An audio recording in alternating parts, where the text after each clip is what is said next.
रूस यूक्रेन जंग में बहुत बड़ा मोड़ आने वाला है। ट्रंप ने जेलेंस्की को 168 घंटे का अल्टीमेटम दिया है।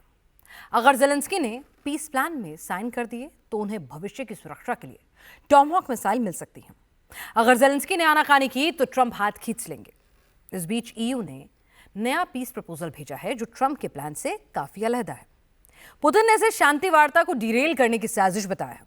पुतिन ने इसी के साथ वार्निंग दे दी है कि अगर जेलेंस्की ने पीस प्लान पर तय वक्त में साइन कर दिए तो ठीक, वरना रूस इस बार बहुत तगड़ी मार मारेगा। पुतिन डॉनबास से आगे ओडेसा तक कब्जा करेंगे, यूक्रेन का समंदर तक जाने का रास्ता बंद कर देंगे। जेलेंस्की के पास अब क्या विकल्प है? रूस यूक्रेन जंग क्या नया मोड़ लेने वाली है? इस रिपोर्ट से आप खुद समझिए।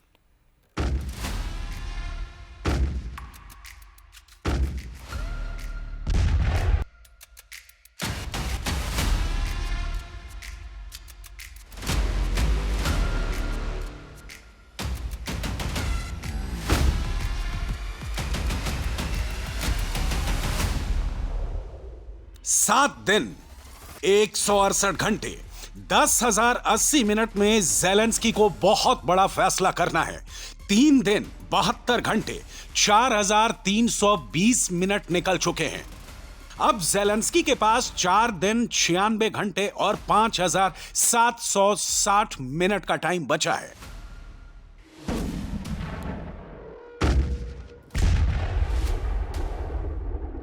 यूक्रेन को रूस की बमबारी से बचाने के लिए जेलेंस्की पीस प्लान पर साइन करने वाले हैं। अगर जेलेंस्की ट्रंप का पीस प्लान मान लेते हैं तो पुतिन की मिसाइलें तबाही नहीं मचाएंगी। अगर जेलेंस्की पीस प्लान पर साइन नहीं करते तो पुतिन की बम वर्षा और भयंकर हो जाएगी।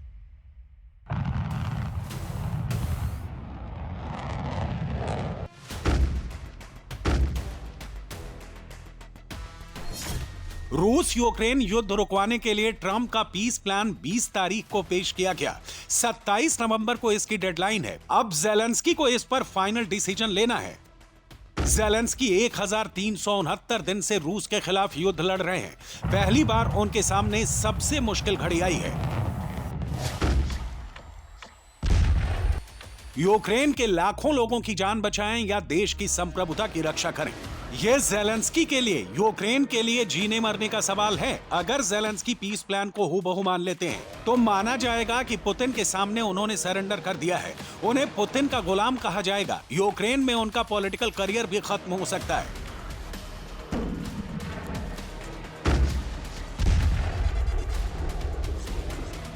अगर पीस प्लान नहीं मानते हैं तो फिर ट्रंप उन्हें युद्ध लड़ने के लिए हथियार नहीं देंगे। अमेरिका उन्हें सर्विलांस सुविधा नहीं देगा, उन्हें सैटेलाइट इमेज नहीं देगा। अमेरिका की मदद के बगैर जेलेंस्की रूस जैसे ताकतवर मुल्क के खिलाफ युद्ध नहीं लड़ पाएंगे। ट्रंप ने उन्हें वार्निंग भी दे दी है, पीस प्लान मानो या फिर अपने दिल से युद्ध लड़ो। अमेरिका से फूटी कौड़ी नहीं मिलेगी। I would like to get to peace. It should have happened a long time ago. The Ukraine war with Russia should have never happened. If I were president, it never would have happened. We're trying to get it ended. One way or the other, we have to get it ended. So then he can continue to fight his little heart out. जो युद्ध 1,369 दिन से चल रहा है, वो क्या 7 दिन में खत्म हो सकता है? रूस ने इस दौरान करीब 12,000 से ज्यादा मिसाइलें मारी। यूक्रेन में एक नहीं कई गाजा बना दिए, शहर के शहर खंडहर कर दिए। रूस ने करीब 1,70,00,000 गोले दागकर यूक्रेन में तबाही मचा दी। रिपोर्ट के मुताबिक रूस ने करीब 27,000 गोले रोज दागकर पूर्वी यूक्रेन को तहस नहस कर दिया। युद्ध में रूस ने डेली करीब 5,000 ग्लाइड बम दागे, जिन्होंने हजारों मकानों और फैक्ट्रियों को भस्म कर दिया। यूक्रेन ने भी डेली करीब 3,000 गोले दागे। रूस से बदला लेने के लिए फ्लेमिंगो जैसी मिसाइलों को अपडेट किया। युद्ध से पहले यूक्रेन पर कर्ज 98 अरब डॉलर था। युद्ध के बाद कर्ज बढ़कर 181 अरब डॉलर हो गया है। मतलब रूस से लड़ने के लिए जेलेंस्की ने 83 अरब डॉलर का कर्ज लिया। इसमें 74% कर्ज अमेरिका और ईयू देशों का है। अब ट्रंप कह रहे हैं कि 7 दिन में पीस प्लान पर साइन कर दो। वरना फूटी कौड़ी नहीं मिलेगी। अगर इस पीस प्लान को रिजेक्ट किया तो भविष्य में और दुर्गति होगी। इससे भी बुरा समझौता करना पड़ेगा। ट्रंप ने ज़ेलेंस्की को इस्तेमाल कर कचरे की तरह युद्ध के मैदान से बाहर फेंक दिया है। उनके ईयू पार्टनर जो ज़ेलेंस्की को चने की झाड़ पर चढ़ाए हुए थे और रूस को हराने का दिवा स्वप्न दिखा रहे थे, वो भी अब दूर खड़े होकर ताली बजा रहे हैं। अब इन पार्टनर्स ने नया पासा फेंका है पीस प्लान में कुछ बदलाव कराने का, ताकि ज़ेलेंस्की को भी सम्मान पूर्वक बच निकलने का रास्ता मिल जाए। मगर सच्चाई यही है कि ट्रंप जो चाहेंगे वही होगा। ईयू पार्टनर भी ज़ेलेंस्की की ज्यादा मदद नहीं कर पाएंगे। ट्रंप ने ज़ेलेंस्की की हालत न घर के न घाट के वाली कर दी है। आने वाले दिनों में युद्ध समाप्त करने के लिए आवश्यक कदमों पर साझेदारी के साथ विचार विमर्श किया जाएगा। मैंने यूक्रेन प्रतिनिधिमंडल की संरचना के एक आदेश पर हस्ताक्षर किए हैं और सभी प्रासंगिक निर्देशों को मंजूरी दे दी है। हमारे प्रतिनिधि जानते हैं कि यूक्रेन के राष्ट्रीय हितों की रक्षा कैसे की जाए और रूस को यूक्रेन पर तीसरा आक्रमण करने से रोकने के लिए क्या आवश्यक है।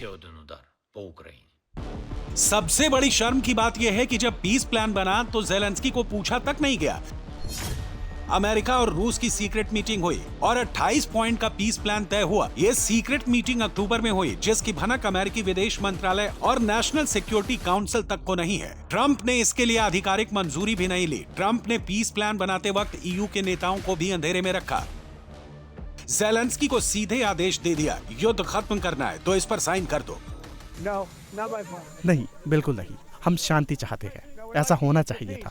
ये बहुत पहले ही हो जाना चाहिए था। रूस के साथ यूक्रेन युद्ध कभी नहीं होना चाहिए था। अगर मैं राष्ट्रपति होता तो ये कभी नहीं होता। हम इसे खत्म करने की कोशिश कर रहे हैं। किसी न किसी तरह हमें इसे खत्म करना ही होगा। ट्रंप का पीस प्लान क्या है जो ज़ेलेंस्की के गले की हड्डी बन गया है, जिसे ना वो उगल पा रहे हैं ना निगल पा रहे हैं? यूक्रेन को अपना 20% हिस्सा रूस को सौंपना होगा। पूरा डॉनबास पुतिन के हवाले करना होगा। यूक्रेन को अपनी सेना घटानी होगी। सिर्फ 6 लाख जवान रहेंगे। क्रीमिया रूस का हिस्सा माना जाएगा। ज़पोरिज़िया और खेरसोन में वही फ्रीज लाइन बनेगी जहां अभी रूसी सेनाएं युद्ध के मोर्चे पर डटी हुई हैं। डॉनबास में नो मिलिट्री जोन होगा। यूक्रेनी सेनाओं को यहां से वापस जाना होगा। रूसी सेनाएं भी नहीं रहेंगी। यूक्रेन लंबी दूरी के हथियार न बनाएगा न खरीदेगा। हथियारों का मॉडर्नाइजेशन नहीं करेगा। नाटो में यूक्रेन की एंट्री नहीं होगी। नाटो सेनाएं यूक्रेन में नहीं आएंगी। अमेरिका यूक्रेन को नाटो जैसी सिक्योरिटी देगा। रूस पर लगे प्रतिबंध हट जाएंगे। बदले में यूरोप में जब्त 2000 करोड़ के रूसी प्रॉपर्टी और फंड डिफ्रीज होंगे। इसका कुछ हिस्सा यूक्रेन के विकास में खर्च होगा। अब ज़ेलेंस्की के सामने इधर कुआं उधर खाई वाली स्थिति है। अगर मानते हैं तो यूक्रेन के लोग ही उन्हें गद्दार और कायर ना जाने क्या क्या कहेंगे। अगर नहीं मानते तो पुतिन इतना मारेंगे कि ईयू देश भी नहीं बचा पाएंगे। अगर कीव राष्ट्रपति ट्रंप के पीस प्लान पर चर्चा नहीं करना चाहते, ऐसा करने से इनकार करते हैं, तो उन्हें और यूरोपीय युद्ध प्रेमियों को ये समझना होगा कि कुपियांस्क में जो घटनाएं घटी वे अनिवार्य रूप से मोर्चे के अन्य प्रमुख क्षेत्रों में भी दोहराई जाएंगी। शायद उतनी जल्दी नहीं जितनी हम चाहेंगे, लेकिन ये निश्चित तौर पर फिर होगा। पुतिन बार बार ज़ेलेंस्की को क्यों पोक्रोवस्क की याद दिलाकर डरा रहे हैं? पोक्रोवस्क पूर्वी यूक्रेन के डोनबास का सबसे बड़ा शहर है, जहां अब रूसी कब्जा हो चुका है। इस शहर के आसपास रूस के सैनिकों ने घेरा बनाकर यूक्रेन के 10,000 सैनिकों को घेर लिया था। जिन यूक्रेनी सैनिकों ने सरेंडर कर दिया, उनकी जान रूस ने बख्श दी। जिन्होंने सरेंडर नहीं किया वो बेमौत मारे गए। पूरे शहर को रूसी सैनिकों ने तोपखाने और ड्रोन हमलों से तहस नहस कर दिया था। ग्लाइड बमों की मार से ज़ेलेंस्की का सबसे बड़ा इंडस्ट्रियल हब गाजा से भी बदतर दिखने लगा था। पुतिन अभी सिर्फ डोनबास में मानने को तैयार हैं। मतलब लोहांस्क और डोनेस्क प्रांत पुतिन को सौंपकर ज़ेलेंस्की जान बचा सकते हैं। अगर नहीं माने तो ज़पोरिज़िया, खेरसोन, सुमी और निप्रोपेट्रोवस्क से भी हाथ धोना पड़ेगा। रूस की नजर ओडेसा पोर्ट सिटी पर भी है। अगर रूस ने ओडेसा पर कब्जा कर लिया तो यूक्रेन का बड़ा हिस्सा लैंडलॉक हो जाएगा। समुद्री रास्ते से यूक्रेन व्यापार नहीं कर पाएगा। पुतिन ने अब खोलकर कह दिया है कि रूस यही चाहता है। अगर ट्रंप का पीस प्लान ज़ेलेंस्की मान लेते हैं तो रूस रुक जाएगा, वरना पुतिन का इरादा पूरा यूक्रेन कब्जाने का है। Нас это устраивает, поскольку कुल मिला के ये सिचुएशन हमें सूट करती है, क्योंकि विशेष सैन्य अभियान के उद्देश्यों को सैन्य साधनों से सशस्त्र युद्ध के माध्यम से प्राप्त किया जा सकेगा। लेकिन जैसा कि मैंने पहले भी कई बार कहा है, हम शांति वार्ता के लिए शांतिपूर्ण तरीके से मुद्दों के समाधान के लिए भी तैयार हैं। हालांकि इसके लिए स्वाभाविक रूप से प्रस्तावित योजना के सभी विवरणों पर गहन चर्चा की आवश्यकता है। हम इसके लिए तैयार हैं। детали предлагаемого плана. Мы к этому готовы. पीस डील सामने आने के बाद ये मॉस्को में पुतिन का काफिला है। दूसरी तरफ यूक्रेन की राजधानी कीव में लोग ज़ेलेंस्की को घेर रहे हैं। ये तस्वीरें ज़ेलेंस्की के होम टाउन क्रिवोय रॉग की हैं, जहां लोग सड़क पर प्रोटेस्ट कर रहे हैं, आपस में मारामारी कर रहे हैं। पुतिन ने यहां ऐसा कर दिया है कि लोगों को बिजली और पानी नसीब नहीं हो रही है। ऐसा ही हाल आधे से ज्यादा यूक्रेन में है। इसका बदला लेने के लिए ज़ेलेंस्की ने अब मॉस्को के बिल्कुल पास शतूरा थर्मल पावर प्लांट पर बड़ा हमला कराया है। शतूरा प्लांट रूस के बड़े बिजली संयंत्रों में से एक माना जाता है। यहाँ 1.5 गीगावाट बिजली पैदा होती है। गैस से चलने वाले प्लांट पर यूक्रेन के हमले के बाद आग की लपटें उठ रही हैं। मॉस्को का आसमान आग के शोलों से लाल दिखाई दे रहा है। पीस डील में जाने से पहले ऐसे हमले कराकर ज़ेलेंस्की अपनी खींच मिटा रहे हैं, क्योंकि पीस डील के बाद 100 दिन में उन्हें चुनाव कराने हैं। अगर वो पीस डील साइन करते हैं तो उनकी वापसी का रास्ता बहुत मुश्किल दिख रहा है। यूक्रेनी उनसे सवाल पूछेंगे कि 20% जमीन रूस को देनी ही थी तो फिर युद्ध कर लाखों लोगों को मुसीबत में क्यों डाला, उन्हें भिखारी क्यों बना दिया।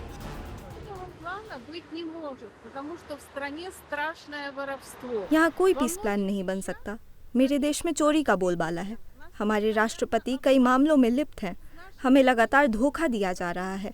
पेंशन के कारण हम कंगाल हो गए हैं। 70 साल की उम्र में मुझे रोटी का जुगाड़ करने के लिए काम पर जाना पड़ता है। दूध और किराए का तो कहना ही क्या। मुझे अपने बच्चों और नाती पोतों के लिए बहुत दुख होता है। अमेरिकी हम पर अपना नज़रिया थोप रहे हैं। हमें अपने इलाके छोड़ने होंगे। हमें सब कुछ गंवाना होगा। ये क्या योजना है? ये कौन सी योजना है? Мы должны отдать свои территории, мы должны лишиться всего абсолютно. Ну какой план? यूक्रेन के लोगों को अब ना तो ज़ेलेंस्की पर भरोसा रह गया है, ना ही ट्रंप के पीस प्लान से कोई खुश है। ये पीस प्लान तो पुतिन की जीत है, यूक्रेन की ऐसी हार है जिसके जख्म कभी नहीं भरेंगे। उन्हें ये भी आशंका है कि रूस भले ही कुछ साल के लिए थम जाए, लेकिन वो यूक्रेन पर कब्जे के लिए बड़े हमले करने से नहीं चूकेगा। यूक्रेन के लोग पीस प्लान को लेकर गुस्से में हैं। यहाँ इंटरनेशनल क्राइम हुआ है। ये हमारे लिए बहुत दुखद दिन है। ये वो दिन है जब हम उन यूक्रेनियों की स्मृति को नमन करते हैं जिनकी अवैध रूप से हत्या कर दी गई थी। आज हम कैसा महसूस कर रहे हैं? आज यूक्रेनी भारी दबाव में है, अन्यायपूर्ण दबाव में। एक बार फिर हमें ऐसा लग रहा है कि हम अस्तित्व के कगार पे हैं, जहां यूक्रेनी लोग रहेंगे या नहीं रहेंगे। रूस के खिलाफ युद्ध में अब तक यूक्रेन के करीब 1 लाख सैनिक मारे गए हैं। हजारों यूक्रेनी जवान घायल हैं। आम लोग बड़ी संख्या में मारे गए हैं। सैकड़ों गांव तबाह हो गए हैं। कारोबार, इंडस्ट्री ज्यादातर रूसी हमलों में बर्बाद हो गया है। यूक्रेनी इस पीस प्लान को बहुत बड़ा धोखा मान रहे हैं। ज़ेलेंस्की अगर इन शर्तों पर पीस प्लान पर साइन करते हैं तो यूक्रेन की जनता उन्हें कभी माफ नहीं करेगी। 1917 से 1921 में यूक्रेन की आज़ादी के लिए हुए युद्ध में हजारों यूक्रेनवासी मारे गए, लेकिन उसके बाद हुई काल्पनिक शांति के बाद रूस ने लाखों यूक्रेनवासियों को मार डाला। हमें याद रखना चाहिए कि रूस की शर्तों पर शांति की कीमत हमें युद्ध की कीमत से भी ज्यादा चुकानी पड़ सकती है। ज़ेलेंस्की के पास चॉइस नहीं बची। ज़ेलेंस्की ने पीस डील फाइनल करने की जिम्मेदारी आंद्रे यरमाक को सौंप दी है। इस पर भी ज़ेलेंस्की अपने देश में ही घिर गए, क्योंकि आंद्रे यरमाक वही शख्स हैं जिन पर यूक्रेन की जांच एजेंसी FBI और नाबू ने $100 मिलियन की धोखाधड़ी का केस दर्ज किया है। 10 दिन पहले जो ज़ेलेंस्की युद्ध में रूस को हराने का दम भरते हुए नहीं थकते थे, अब सच्चा, शांति और सुरक्षा की फरियाद कर रहे हैं, न्याय की गारंटी मांग रहे हैं। अब ये किसी एक दस्तावेज के विशिष्ट बिंदुओं से कहीं बढ़कर है।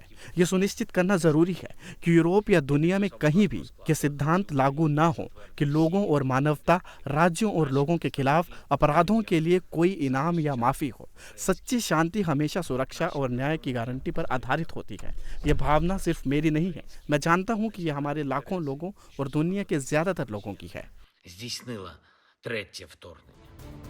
ट्रंप के पीस प्लान से झटका सिर्फ ज़ेलेंस्की को नहीं लगा है, ईयू को भी 440 वोल्ट का करंट लगा है। अब ईयू के नेता फिर से ट्रंप पर दबाव बनाकर पीस प्लान को रद्दी की टोकरी में डालना चाहते हैं। वो चाहते हैं युद्ध चलता रहे, रूस वहीं फंसा रहे। इसके लिए ईयू के नेता दोनों हाथ से ज़ेलेंस्की को मदद देने का वादा भी कर रहे हैं। यूक्रेन के खिलाफ रूस का युद्ध यूरोप के अस्तित्व के लिए एक खतरा है। हम सभी चाहते हैं कि युद्ध समाप्त हो, लेकिन ये कैसे समाप्त होता है ये मायने रखता है। रूस की आक्रामकता को पुरस्कृत करने से यूक्रेन, यूरोप या हिंद प्रशांत सुरक्षित नहीं होंगे। रूस को उस देश से किसी भी तरह की रियायत पाने का कोई कानूनी अधिकार नहीं है जिस पर उसने आक्रमण किया है। अंततः किसी भी समझौते की शर्तें यूक्रेन को ही तय करनी चाहिए। यूरोपीय संघ की 2 सूत्री योजना है, यूक्रेन का समर्थन करें और रूस पर दबाव डालें। यूरोपीय संघ यूक्रेन को अपनी रक्षा के लिए रिकॉर्ड स्तर की सैन्य सहायता प्रदान कर रहा है और हम ऐसा करना जारी रखेंगे। फिलहाल गेंद ज़ेलेंस्की के पाले में है, ट्रंप अटैकिंग मोड में है। ऐसे में रेफरी ट्रंप का फैसला आखिरी होगा। ऐसा नहीं हुआ तो दुनिया परमाणु युद्ध की तरफ जा सकती है।